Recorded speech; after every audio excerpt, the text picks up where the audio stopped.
When you've had a long week and want to mix it up with something new and interesting to eat, try Blue Apron's 2 or 4 serving menu plans with those hard-to-find ingredients sure to spice up your weekend. With 60-plus options each week, you can choose from an ever-changing mix of high-quality meat, fish, vegetarian, WW recommended, and wellness offerings.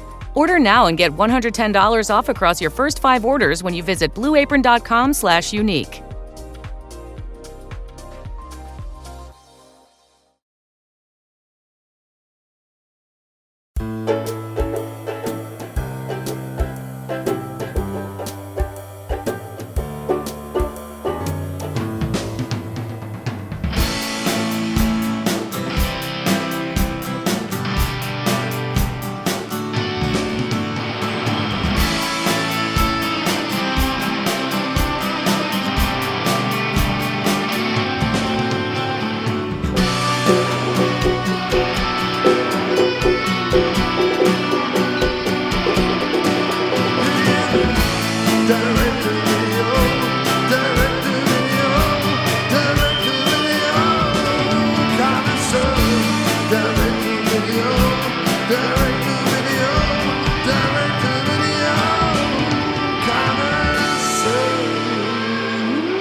Hello, everyone. Welcome to the Direct-to-Video Connoisseur.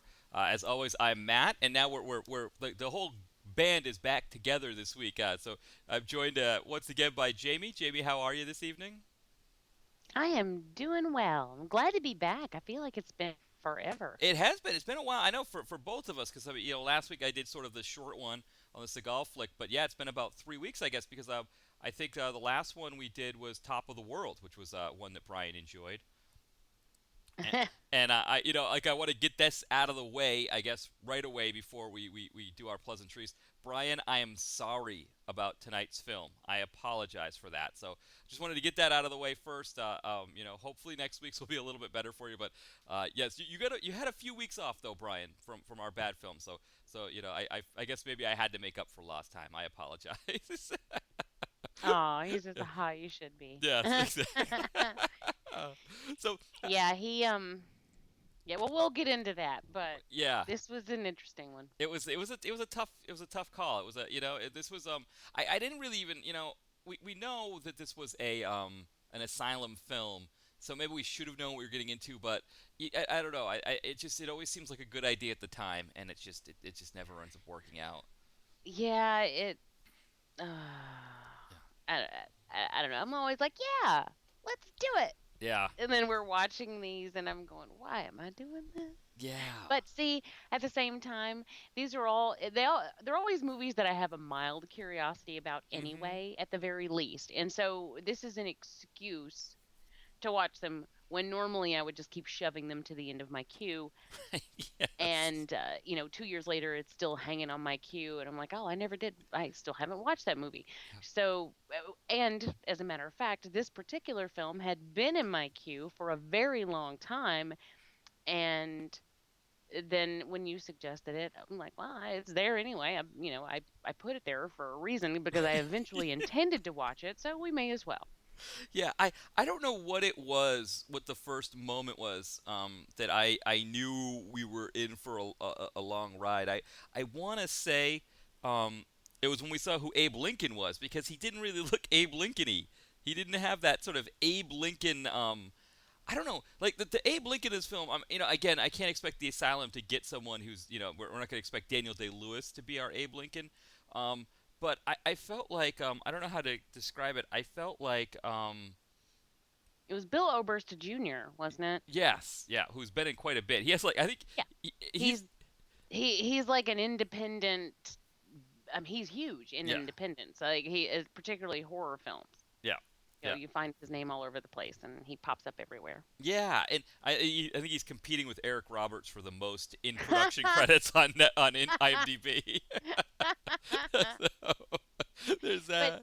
but no one can do the cry face like Eric Roberts. Right? No, no. No, Yes, one of the best cry faces in the business, I would say, yeah, Mister. he gets all wet. I Yeah. mean, his whole face gets wet. And he just, I just love. He's spitting and slobbering, and I just love Yes, that. we He's could all have there. used that. I think Eric Roberts would have made an interesting choice for Abe Lincoln. Why not? Yeah. So I will. Oh, what there are two stories that I've always had with Abe Lincoln in my life. The first one was when I want to say in college, the Weekly World News put out an article saying that Abe Lincoln was in fact a woman. That he was, Oh, yeah, he was pretending to be a man. That John Wilkes Booth was a scorned lover, and that's why John Wilkes Booth killed her. I guess we would say in this case. No, I guess we would say him. I don't know exactly what I don't remember what the angle was. Whether Abe Lincoln was trans, or if they were saying that because the world wasn't ready for a woman president in the 19th century, that she was masquerading as a man in order to be president. I don't remember. I think actually that's what they were saying, because they were saying Mary Todd Lincoln was in fact a guy dressed up as a woman. well, it makes sense because all women are like 6'6" and like how tall was he? He was like super tall. Yes. Yeah. And he clearly had the physique of a woman with his stick straight skinniness and his full face of beard. I can't look at him without going, wow, there's just something really feminine about that guy. Well, the beard, they said, was the work of John Wilkes Booth. That John Wilkes Booth was a scorned lover who had helped Oh, well, because Lincoln. he was an actor. Exactly, and he knew how to glue beards to people's faces. He was a master at that. So that's what the article said. But I remember my brother. I gave it to my brother. My brother's about 9 years younger than me, so he would have been like 9 or 10 years old. In the state of Maine, they had this like initiative to get kids to read more in school. They had this thing called sustained silent reading, where every day kids from up into middle school age would have to spend like, I don't know, 20 minutes reading, or a half hour, or something like that, or 45 minutes. I used to bring comic books in, and my teachers would get really mad at me for that, to do that for the thing. But he brought that in, the Weekly World News, saying that Abe Lincoln was a woman. That was his thing for reading that day. And his teachers got mad, and my mom then got mad at me for giving it to him. I was an avid Weekly World News reader when I was younger because my grandmother had a subscription. Hmm. She had a subscription to that and to the National Enquirer. Hmm. It started with the Enquirer, and then next came Weekly World News. And the interesting thing, it was one of those things that I learned about it initially from my best friend, and she would come and stay the summers with me, stay the weekends with me during the school year, and so she lived at my house, Hmm. um, for the most part. And so every weekend after school, she would come over and then spend the weekend with me, and we would always every Friday night. The first thing we would do is we would get my dad, we'd pile in the car, and we'd go grocery shopping for the weekend, Hmm. where he just let us load up on whatever we wanted. And she always picked up the latest issue of Weekly World News. And we would go home and read it and laugh about it. And then my grandmother started picking them up from around the house, and she totally fell in love with it.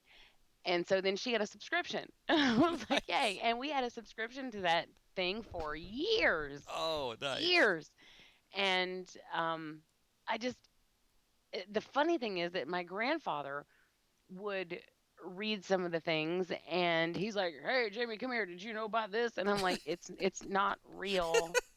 And he's like, look what I saw in the news." I'm like, "It's not really news. You can't trust it. Right. Like it's just for fun." And he's like, "Oh, there's zombies in the Blue Ridge Mountains." I'm like, "No, I don't think so." I really don't think so. Oh, that's awesome. Yeah. But because it had news in the title, then damn it, it must be It real. must be news. Yes, you can't throw that term around lightly. Look at Fox News. It must be news, right? It must be real. Right, there you Yes, go. if they And have if it's news, on the internet, it must be true. it must be true. Exactly.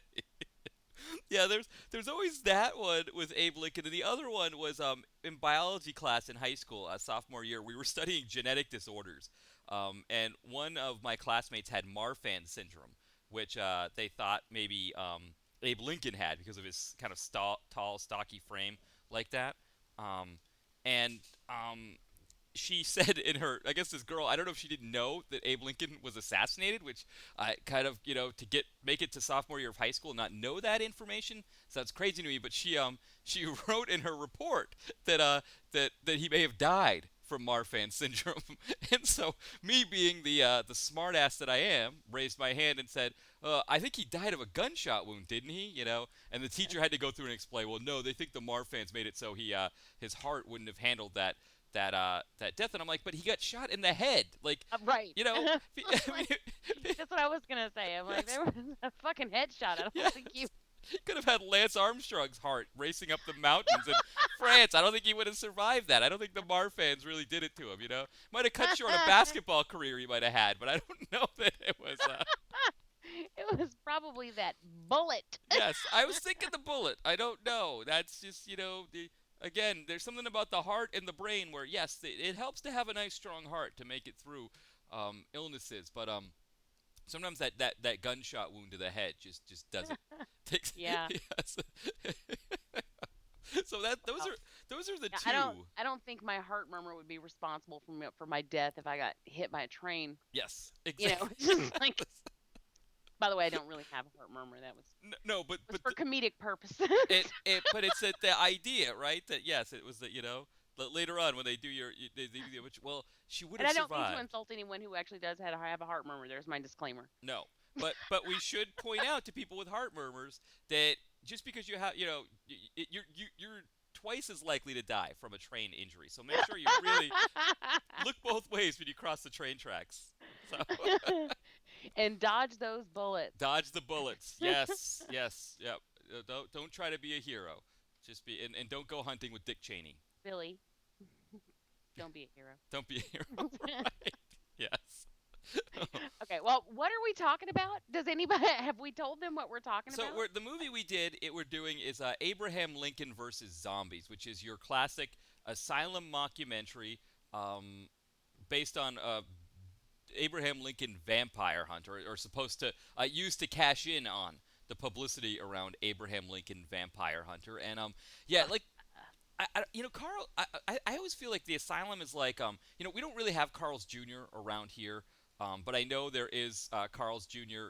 I've been to them before, and Carl's Jr. always has these big, massive sandwiches on their menu, and you just look at them, and Wendy's kind of does the same thing. Maybe the Wendy's triple, for example, but you look on the menu and go, boy, I kind of like that. Boy, I'd really like to try that. And then it's like I get a few bites in and realize, boy, I got myself into more than I can handle here.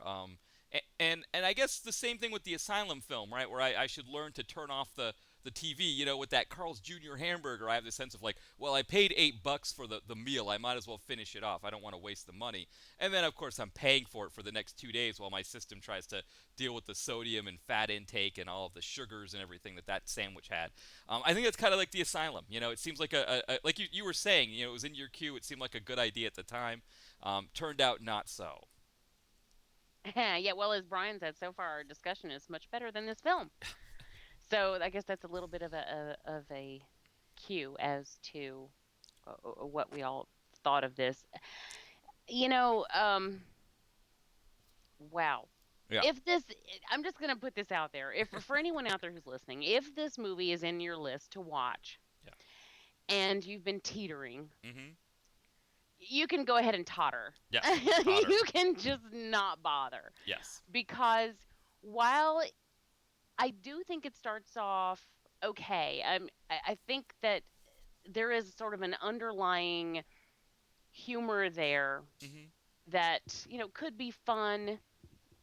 But the problem is, it is really difficult to sustain a joke for a long period of time, like one single joke Mm-hmm. for 90 minutes. Or this one was actually, wasn't it like 96 or something like that? I wanted Yeah. to say it was like a couple minutes over, um, which I really did not need that. Mm-mm. Because what you end up getting is something that's really dragged out a lot longer than it needs to be. And some of the stupidest, most non-committed zombies I have ever seen in my life, Yeah. where these zombies will be frequently facing the opposite direction. Humans will be doing things behind them, not trying to be quiet, and they don't even turn around. Yeah. And they're standing perfectly still for the most part. There's a scene where they seem to be in stasis, and like the humans just sneak up on them, and then you see there's actually one scene where you see a zombie jump, like oh, I didn't know you were there, and I'm like, what is happening here? These aren't even a threat. Like Yes. they're not scary because they're not a threat. Right. They don't even really come after you. Yeah, And during the whole siege, they were still, 50 feet away, 150 yards away. I mean, they were so just not interested in the human element. yeah, I don't think I have ever seen zombies as plot convenience theater. It's zombies are always like a constant threat. Whenever a movie has zombies in it, it's a constant threat. It's like an underlying tension. Whenever there's any kind of relaxing from your characters, it's the idea that they're going to be there. But in this film, they were plot convenience theater. Whenever we need to kill somebody off, whenever the zombies suddenly need to be a threat, we'll make them a threat. And then when we want to do our plot exposition or whatever, the zombies will go off to the background. They were like the injured leg of zombie films, right? It was like when a character has an injured leg, it's injured when it needs to be for the convenience of the plot, and not injured when it needs to be for the convenience of the plot. It Yes. seemed like that's what we had here, was plot convenience theater zombies. Well, I'm glad you brought up the constant threat thing because there's one film that comes to mind whenever and I actually there was one scene in this film that I even made a comparison to the other film. It was early on, so I did not yet know that that was a bad thing to do. I later found that out. But it's a film called The Dead. Hmm. And if you haven't seen it, there's also been a sequel, but that takes place in India. But the original takes place in Africa, and it's a zombie film made by the Ford brothers.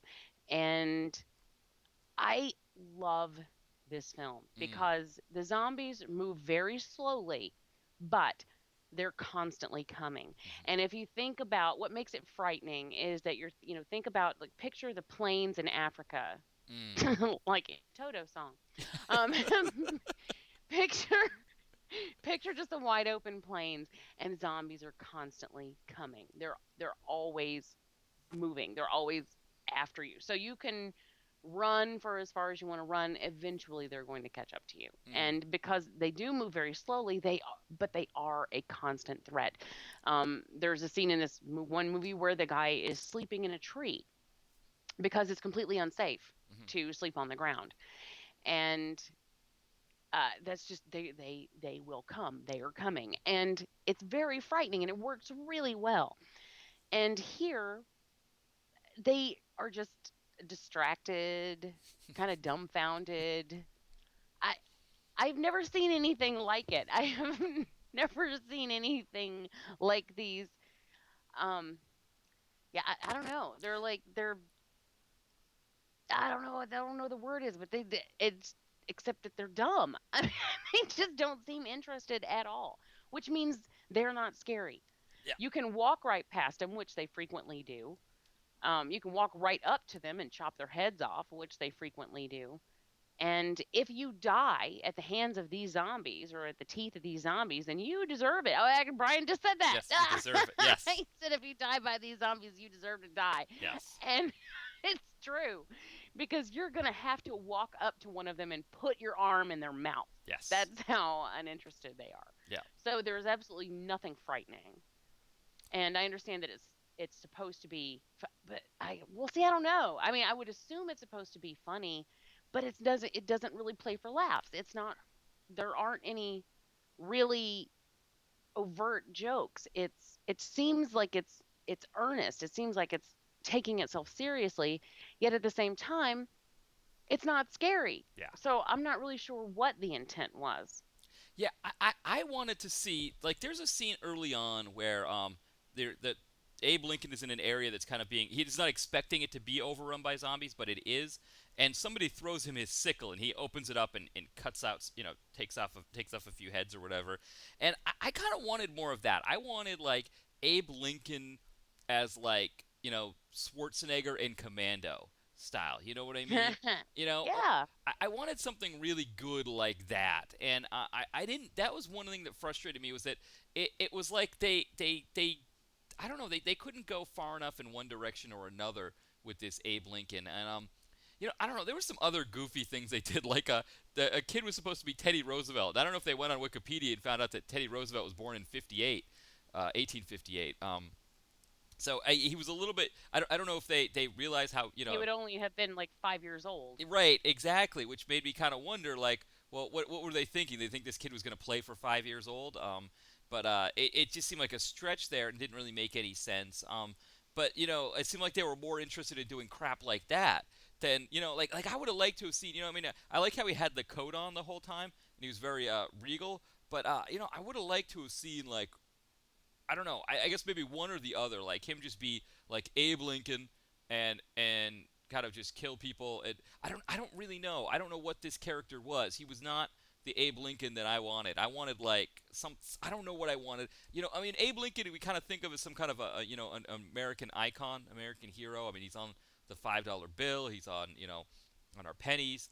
And we have this image of Abe Lincoln as this big guy with a big hat and I mean, he never wore the hat once. I wanted to see the top hat at some point. But yeah, I don't know. It Like, wasn't in the budget. I guess not. The Asylum couldn't Are you afford it. kidding me? Did you see these costumes? Yes. They didn't try hard at all.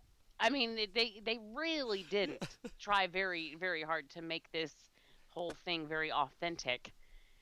It was basically just show up in a white button-down shirt and something black on the bottom, Hmm. like maybe a skirt. We'll slap together some bonnets that look like they made them out of poster board, and because no one's gonna be looking that hard, Right. and I'm just watching these. I'm like, God, they just don't look very off. I mean, these people don't look very authentic. And then Yeah. of course you're thinking, well, with a limited budget, what are you gonna do? I don't know. Try. Yeah. You can try. I just didn't feel like. And what is this horror thing?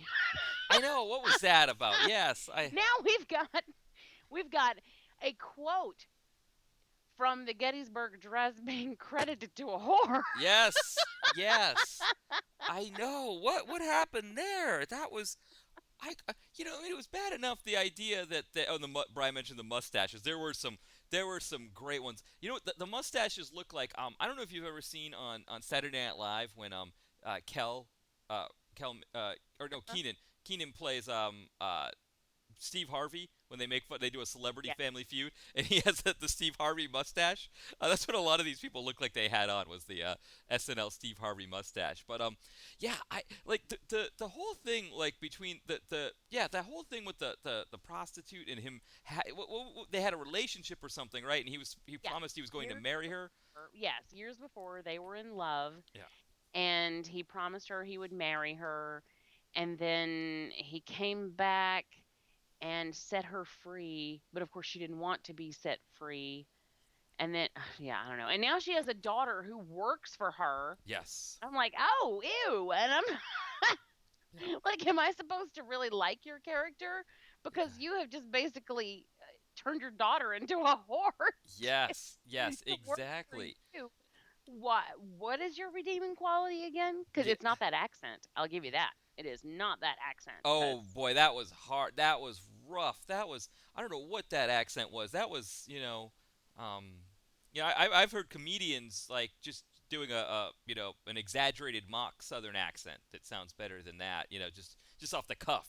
Just like and yeah, that was hard. And I noticed the film was actually shot in Savannah, Georgia. So I don't know if they just couldn't find anybody there. Maybe some of Paula Dean's former employees may have, I think some of them there must be some out of work actors that were, that would have liked to have played that part. But yeah, I was yes, that accent was hard to listen to after the first couple times she spoke. And again, the fact that she's being credited, that voice is being credited with the part of the Gettysburg Address. Um, yeah, Yeah, that's wow. yeah, One thing I did like. The problem is we just took way too long to get there, and by the time we got to it, I didn't give a shit anymore. right, But one thing I did kind of like is the whole he once. Here's a spoiler, people, and I'm sorry if you want to go watch this movie, but seriously, just don't bother. don't, But here's a spoiler anyway. He gets bitten because he decides to keep his whore right, when she has become zombified, and a year and a half later, he still has her chained up in a barn hmm because there's a doctor doing experiments trying to cure. I'm like, what? Cure dead? You're yes, gonna find a cure for dead? mhm, No, it's not happening. But anyway, so because of that, Abraham gets bitten, and then, as it turns out, he had just heard that John Wilkes Booth was going to attempt to kidnap him, possibly assassinate him, So he sends this note to where John Wilkes Booth is staying, telling him he's going to be at the Ford Theater and all of this, and basically orchestrating his own assassination by headshot Yeah. because he was now infected with zombieism. I think that's an interesting idea. On one hand, I was like, oh, well, that's kind of neat, I guess. But then Brian's like, but why? Yes. I'm like, yeah, well, I don't know. I mean, Yeah. he's like, why wouldn't he just shoot himself in the head? I'm like, I really don't know. I mean, Yeah. I'm not saying that it's founded in anything good, you know, that it's very profound or anything. I just thought it was interesting. The one interesting thing that they managed to weave in there, but no, I mean, I guess really there is no why. So maybe that's not good either. Hell, I was trying. I tried to give them some credit for something.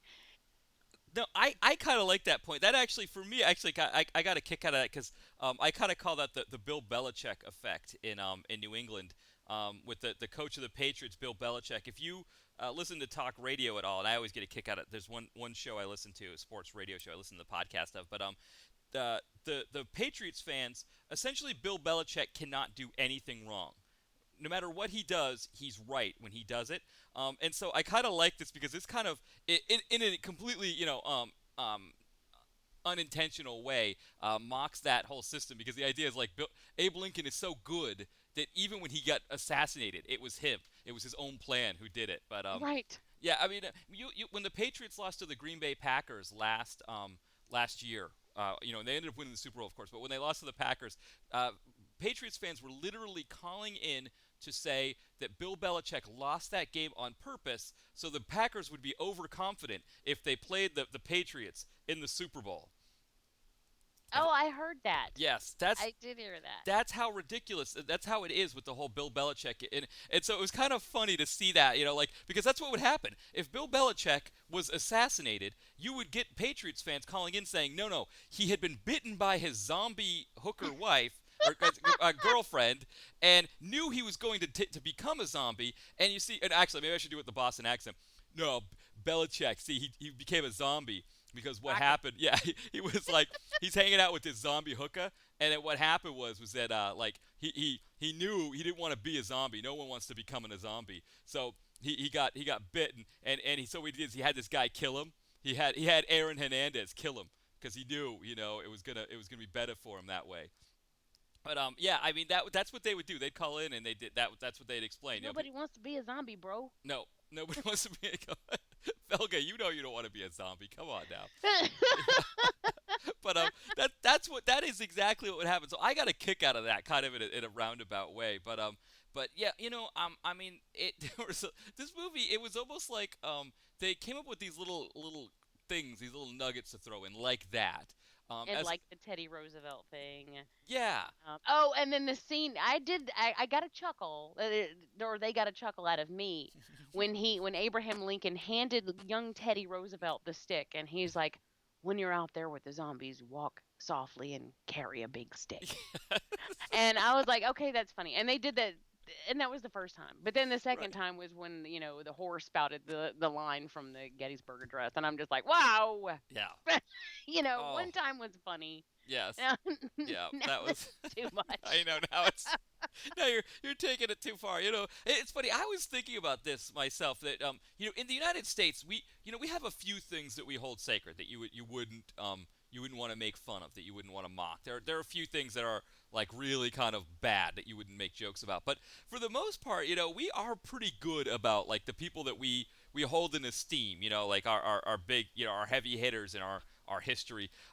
We are pretty good. Like there is no, like a movie like this, Abe Lincoln, Vampire Hunter, or if you made it about any president or any famous person in our history, something like that, you wouldn't get like protests or people up in arms saying you're defacing American history and things like that. I think for things like this, we're good about. I mean, there are plenty of other things that we get our backup, our people in America get their backup for that they need to just chill out about.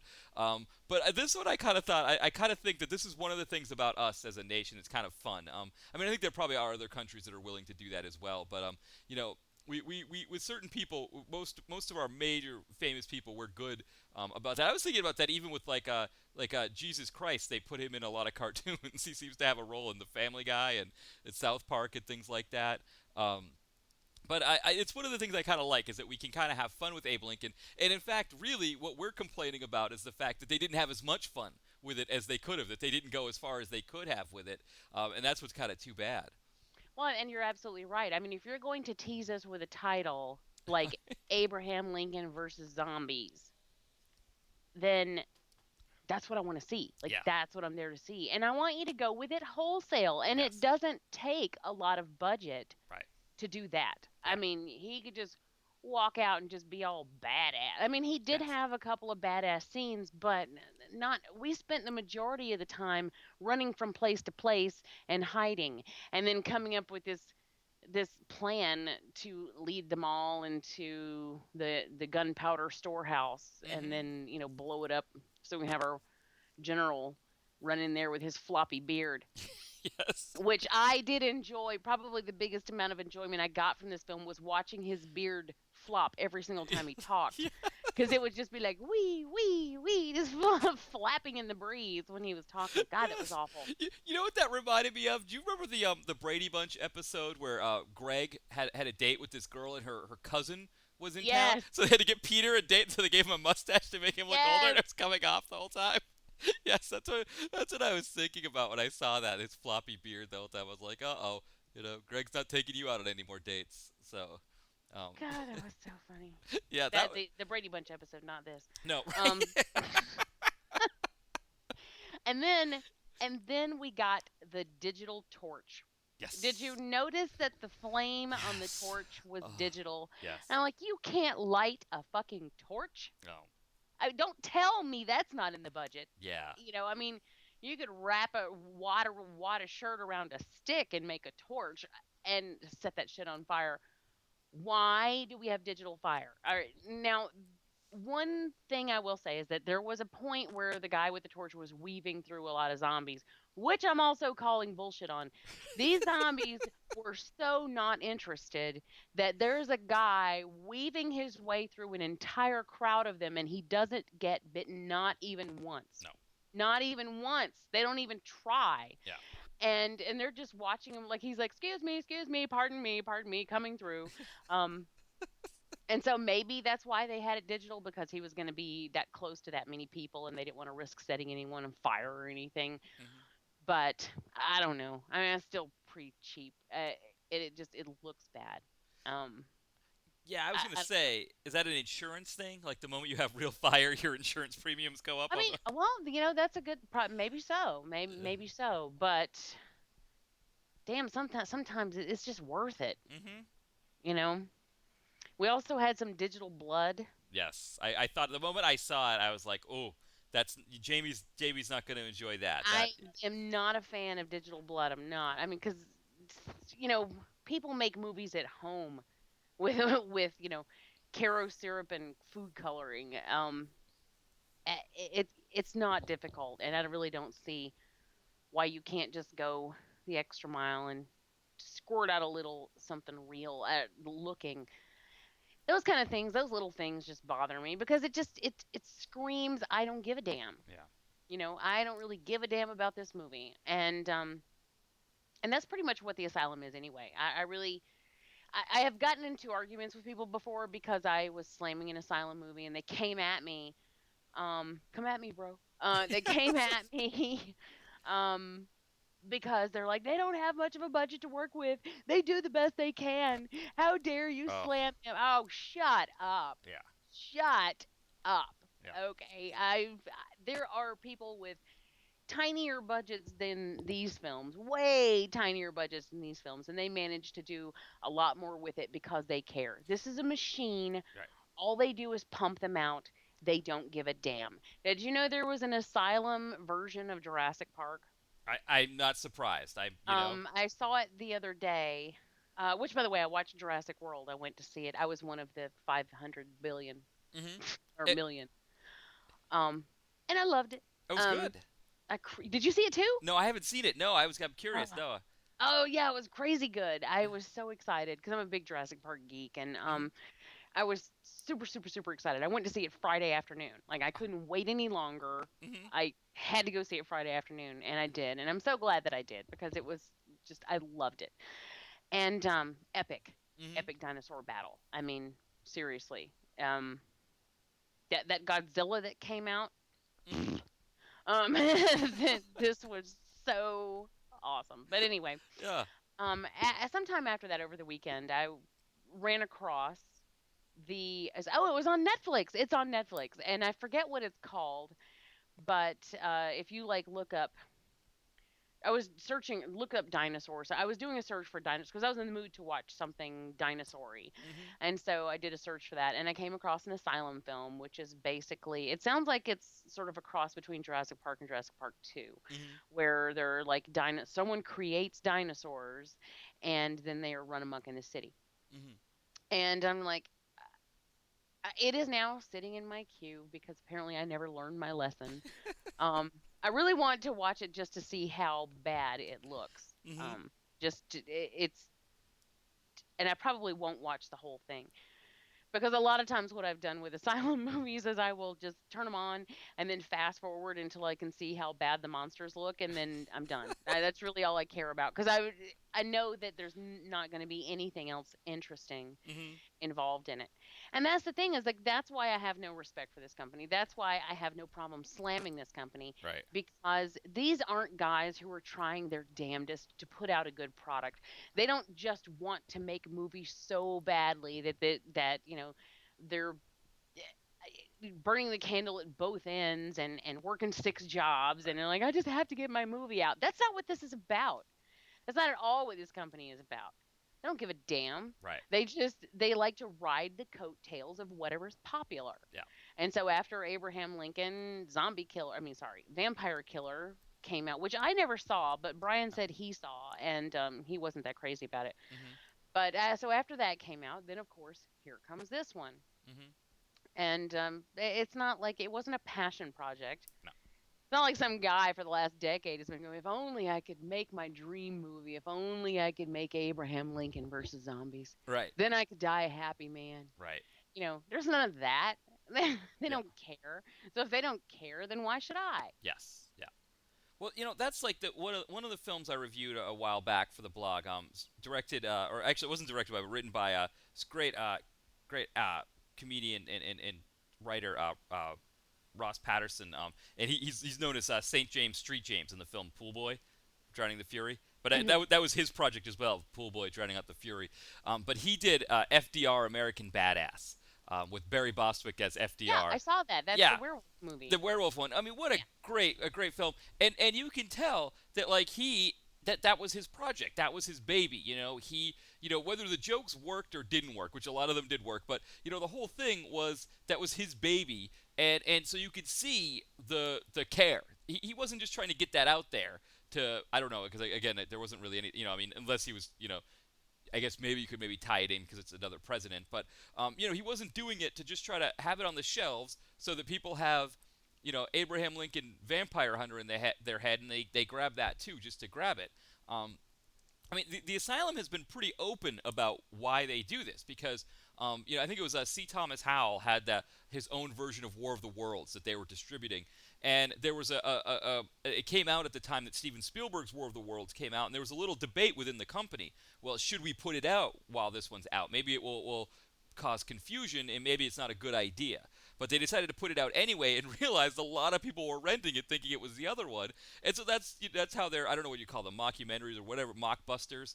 Mockbuster, yeah. Mockbusters. That's how it was born. That's how this process was born.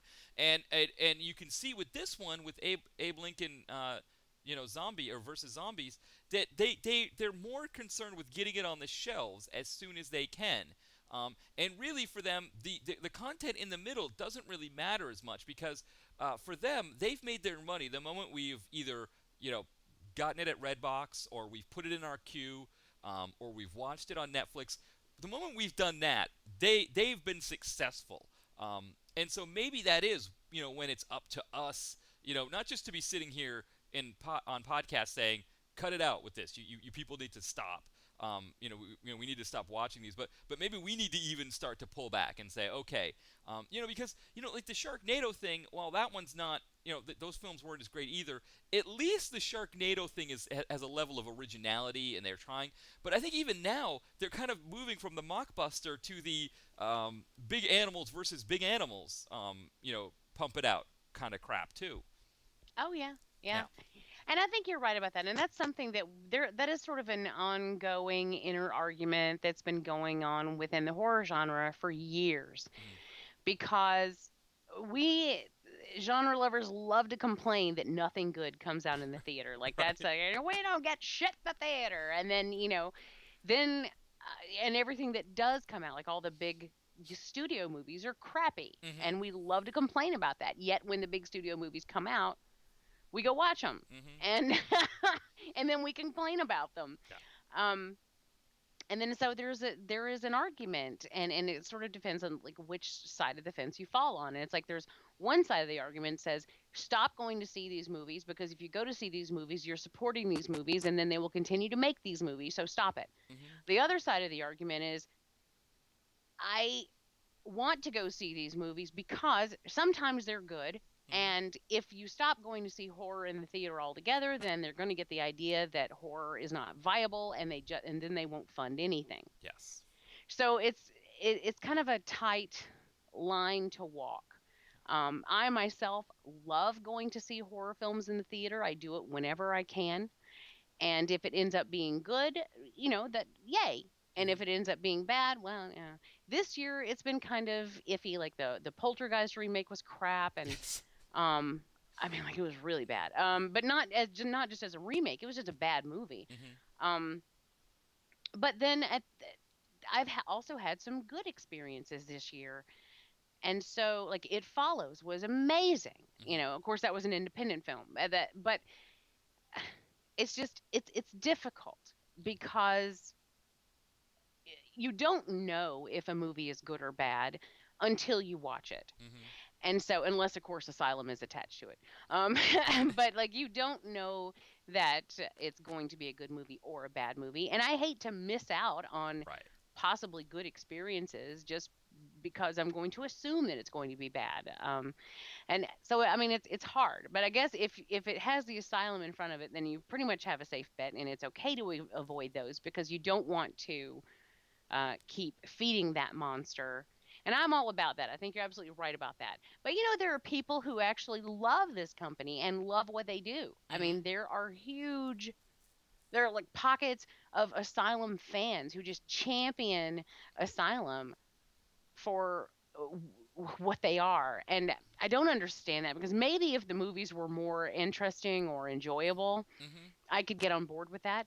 The problem is, at least for me, they're just not. Right. And like a lot of sci-fi movies of late, in the last several years, there was a time when sci-fi original movie was not a bad thing. Right. When sci-fi original movie meant you would get in front of the TV on premiere night, like you would live Yes. tweet it with all your friends, or you would have people over, and you would, it would be an event when a new movie was coming out, and it was a really exciting thing. I would set reminders so I wouldn't forget to watch it. Yes. Well, And now they just come and go, and I don't even care because the quality has sunk so low. yeah, I was gonna say, didn't they do in the early late '90s? I think it was. They did like a 4-part Dune event that was Hmm. really good. Yeah, I mean the sci-fi was kind of known for that. Now that they've married themselves to the Asylum, it seems to be. Right. Yeah. That was, I think, a very huge mistake, because I have filmmaker friends who were like, "Oh, my movies used to, when you'd say my movie's going to be premiering on Sci-Fi, it was exciting. Yes. And now if you say my movie's premiering on Sci-Fi, everyone's like, oh yeah, no one else would take it, huh? I mean, Yes. it's just Yeah. Yeah. it's like that. Oh, that's where your movie goes when no one else wants it Yeah. now. I mean, it's just not. Meh. Yeah. It has this stigma attached to it. Mhm. Um, but yeah, just like and the Asylum. And so everyone out there within the sound of our voices, I'm sure, is going, well, if you knew this was an Asylum film, then what were you expecting? Be- You know? It's the Carl's Jr. hamburger effect. That's what it is. So, anybody within the sound of our voice that knows where there's a Carl's Jr. I mean, I guess you could say it's also Wendy's has some really. They usually don't have the big ones as specials though, but the Wendy's triple, that's my favorite fast food burger. I mean, any of the, not counting In-N-Out, but you think about like Carl's Jr. Again, whenever I see one of those, I go in there and I'm like, oh, we don't get Carl's Jr. on the East Coast. I want to do some Carl's Jr. And I usually like see the biggest, craziest thing on the menu, and I say, jeez, I don't need to be eating that. I've got a full day ahead of me here. I shouldn't be doing that. And it is. It's like the Asylum. It's got the toppings. It looks great. It's got some, maybe jalapenos. It's got some kind of special fancy cheese and some kind of sauce that sounds great. Maybe they add like onion rings or something, and it's just this massive thing. And it's got the French fries. And I go, yes. You know what? Let's do it. I don't get Carl's Jr. that often. And then you're midway through. You're a couple bites in, and it's just like, what did I get myself into? And that's what Asylum is. It's the Carl's Jr. of movies. Only I kind of like Carl's Jr. better than the Asylum. I would think so too. Yeah. I think the has a much better aftertaste. Yes, it does. It does. Well, yes. So I guess so. This is a resounding pass from the two of us. Please, yeah. And of course, like I said, the people out there are going, well, duh. Yeah. Well, our listeners are probably like, we weren't gonna watch that anyway, but thanks, guys. yeah.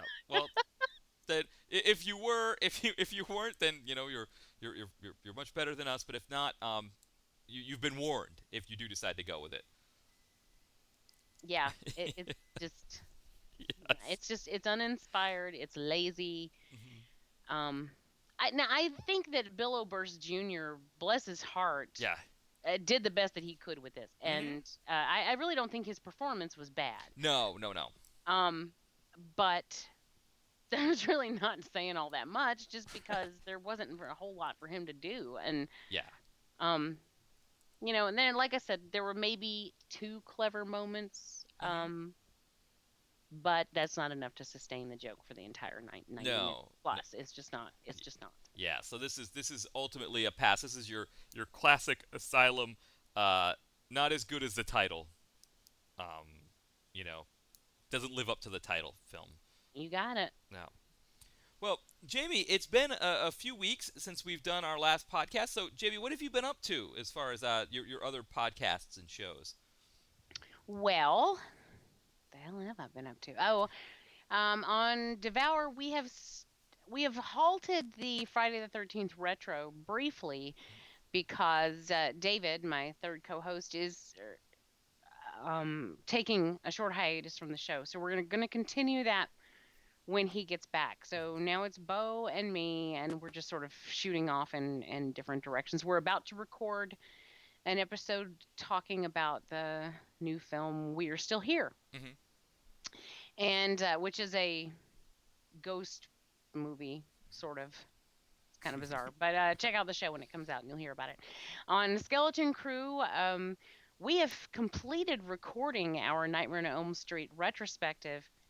And those will be released one a week throughout June and July.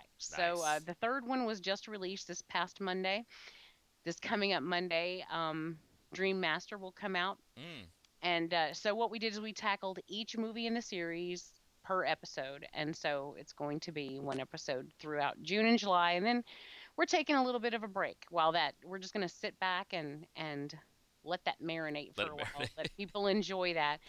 And we're taking a break from that. On Evil Episodes, we just had an episode come out where we were joined by Iris from Badasses, Boobs, and Body Counts, among a couple of other podcasts that she does.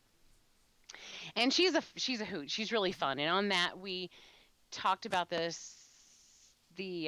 several episodes of Nightmare on Elm Street. What the hell's it got? Tales from the Dark Side. Oh. And we are right in the meat of the crap episodes. Okay. Let me tell you. I don't recommend watching these episodes along with us, but I do recommend listening to the show to hear us talk about them, because I think that the show is eminently more entertaining than the actual episodes of that show that we're in. Now, that being said, I love Tales from the Dark Side. I've always been a fan. I watched them when they first ran.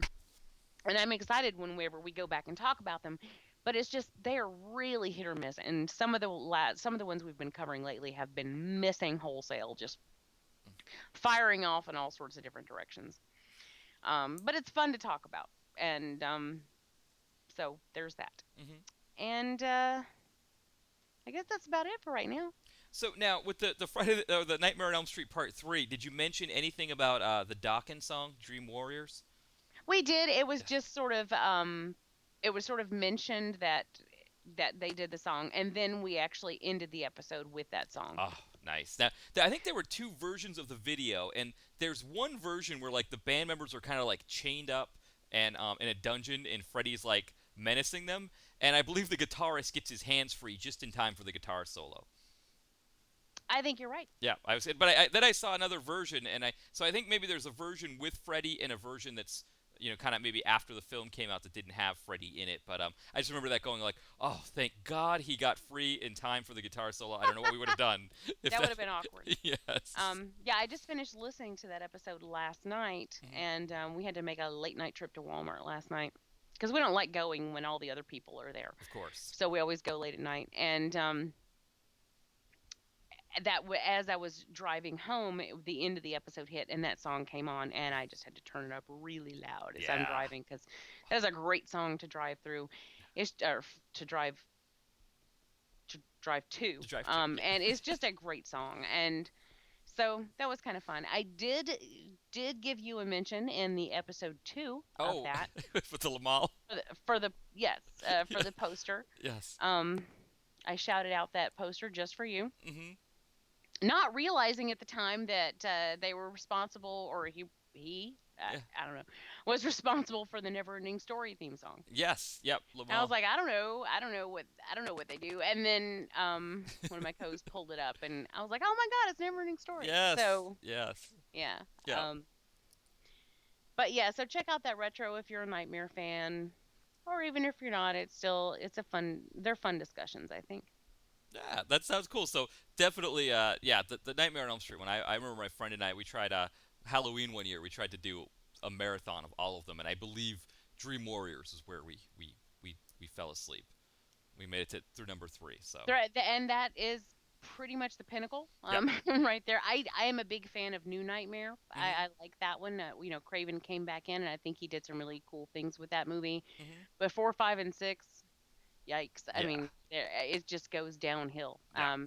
Just really quickly. I mean, and just like someone cut the brake line, and that sucker just goes downhill after Dream Warriors, Yes. which was fantastic. But then after that, woof, it Yeah. just picks up speed, Ugh. and Yeah. Just trying ooh, to. it gets ugly. But our discussions are kind of interesting for that reason, I think, because they're actually it's surprising how how our opinions of the different films in this series kind of bounce all over the place. Mhm. We pretty much all universally like Dream Warriors, which I think is to be expected, but it gets kind of surprising once you get into 4, 5, and 6 where people's opinions go, and I think that makes for an interesting listen.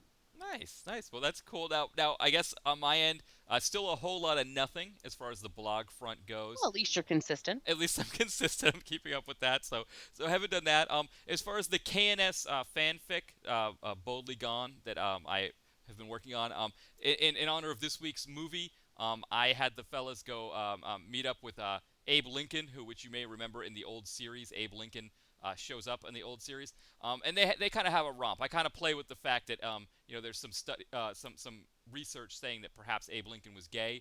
He spent 4 years sharing a bed with a man in a log cabin. And so I kind of play with that a little bit in this episode, and kind of bring back that episode that Abe Lincoln was in as well. So it should be a fun episode. It should be out pretty soon. It's volume 46, issue number 172. So check that out. In a future issue, you should maybe have like Caitlyn Jenner do a cameo appearance or something. Yes, and maybe they're on a distant planet where the aliens on that planet make them do a decathlon in order to Yeah, I was gonna survive. say, yeah, man, making Yes. sport on. Oh, and poor Bruce, or poor I'm sorry, poor Caitlin has to decide if she wants to go do what she did for that life before just to save the crew. It's a And it's a tough will she decision. wear a sports bra? Exactly. Yes. So yes, I'd recommend it. that could be the answer. Perfect. Well, Jamie, it was great to be back with you again this week, and I hope you have a great week. And thank you all for listening. I should point out too. I have finally updated the archives. The episodes themselves had been up on iTunes before, so if you're not subscribing on iTunes, that might be a good way to check us out. But I did update the archive page. Also, you can always get new episodes if you go to the main page, my blog, mattmovieguide.com. The moment I put them on TalkShoe, they end up on my movie page, on the RSS feed, and on iTunes. So I'm going to try in the future to do better getting on Facebook and Twitter and letting you know that the episodes are up. But the last 2 episodes are on the archive, and this one, well, if you're listening to it now, you know it's already been up. So, but hopefully in the future I'll be better at doing that. But remember, if you don't see an episode right away, check iTunes or check the main page, mattmovieguide.com, and see if it's in the RSS feed. All right. All right. Well, thank you all for listening. It's nice to be back, and we'll see everyone next week. Bye, everyone. Bye.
When you've had a long week and want to mix it up with something new and interesting to eat, try Blue Apron's 2 or 4 serving menu plans with those hard-to-find ingredients sure to spice up your weekend.